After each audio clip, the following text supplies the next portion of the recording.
Islamabad. Prime Minister Imran Khan has said that the United States really messed it up in Afghanistan, and the only good solution to the country's situation is through a political settlement that is inclusive and involves all factions, including the Taliban. He emphasized that there was no military solution to the problem, and by trying military solutions the US had really messed it up in Afghanistan. He said people like me, who kept saying there was no military solution, were called anti-American when they finally decided there was no military solution. Unfortunately, the bargaining powers of America or the NATO forces had gone when asked if the rise of the Taliban. Well, Judy, I think the US has really messed it up in Afghanistan. You see, first of all, they tried to look for a military solution in Afghanistan when there never was one. And people like me who kept saying that there's no military solution, who know the history of Afghanistan, people like me were called anti-American. I was called Taliban Khan.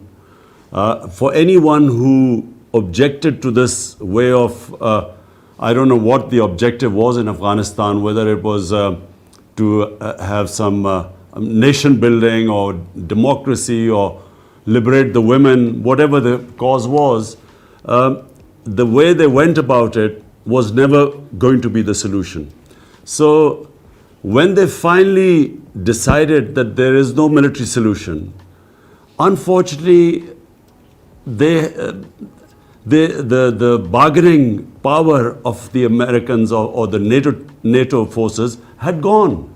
When there were 150,000 NATO troops in Afghanistan, that was the time to go for a political solution.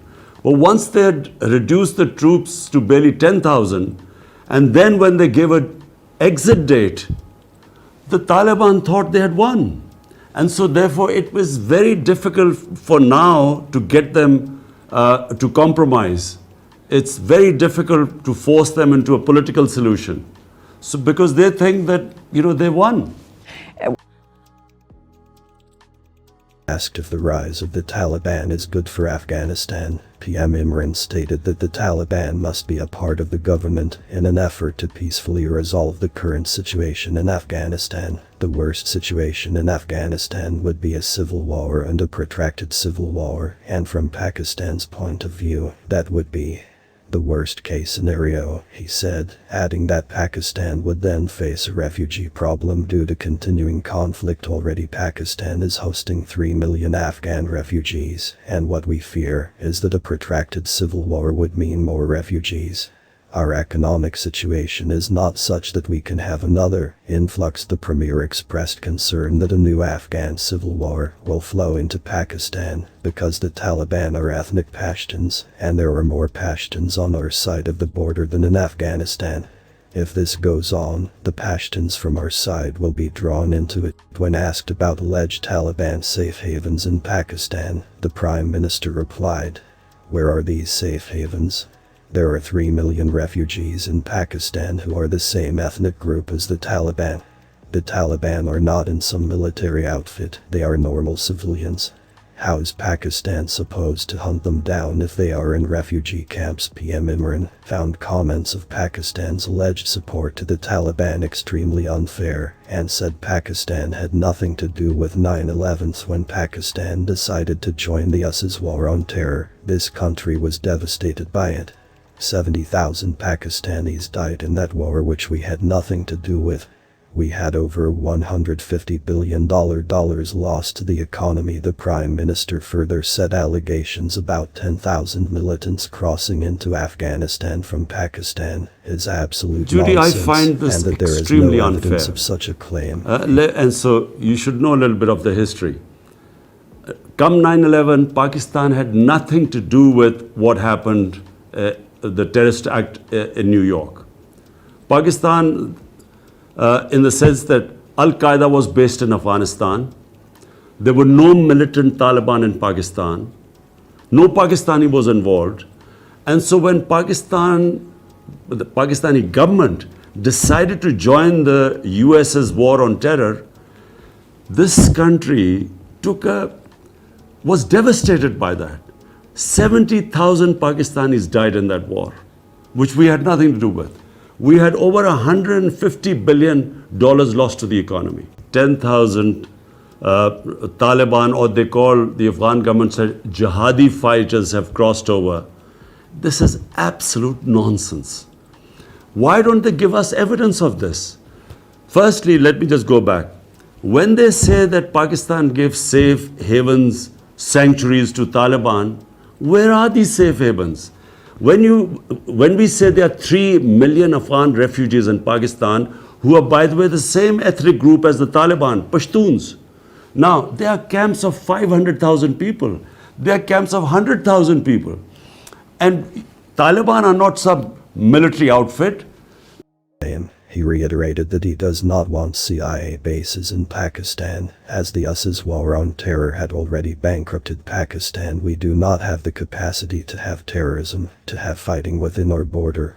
When we were in the height of that war on terror, which Pakistan had joined, there were suicide bombings taking place all over the country. Businesses collapsed, tourism collapsed. He said according to the premier, Pakistan would become a target if it allowed US bases, and reiterated that Pakistan wants to be a partner in peace, not conflict. When asked during the interview what relationship Islamabad wanted with Washington at this point, Imran said the previous relationship was transactional, and Pakistan was like a hired gun. Pakistan was like a hired gun. The US said we paid you, we gave you aid, and that's why you were fighting this war on terror. Pakistan, on the other hand, felt that it was a country which had no need to be part of this war. He answered, requoting the death of many and the economic losses. He stated that aid was minuscule compared to the money we lost in the economy, and that Islamabad was still blamed for the failures in Afghanistan. Imran added that Pakistan wants to help, and has helped by getting the Taliban to talk to the US. However, the country cannot afford a civil war in Afghanistan. We have just recovered from a desperate economic situation, and we do not want to go through it again. He emphasized again that the only possible solution in Afghanistan was a political settlement with the Taliban. Well, Judy, the last relationship was transactional. Pakistan was more like a hired gun. The US says that we paid you, gave you aid, and that's why you were fighting this so-called war on terror. Pakistan, on the other hand, felt that here was a country which had no need to be part of this war. It loses 70,000. I mean, which other country has lost 70,000 people fighting for someone else's war? So Pakistanis felt that here we were fighting US's war, our economy devastated, aid was minuscule compared to the amount of money we lost in the economy, and yet we were blamed for the failure in Afghanistan. This is the Pakistani point of view. Now, Pakistan's position is very straightforward. We want to help, and we have helped, getting the Taliban to talk to the US, got them on the dialogue table. We have done our bit. Now, what we cannot afford now, if there is civil war, what US wants is bases in Pakistan, if there's civil war in Afghanistan. But if there's civil war in Afghanistan, we will immediately get stuck into it. There will be terrorism within Pakistan. We do not want, apart from anything else, our country cannot afford it. We have just recovered from a desperate economic situation, and we do not want to go through it again. Are you prepared to accept Taliban victory next door? You're saying, in essence, there's nothing more Pakistan can do. Absolutely. There is nothing more we can do except push them as much as we can for a political settlement. That's all. But what happens in Afghanistan, we can only pray that the people of Afghanistan decide what government they want. And so we hope that that's what will happen in the end. They'll form some sort of an inclusive government. But that's for people of Afghanistan. As far as Pakistan is concerned, we have done what we can.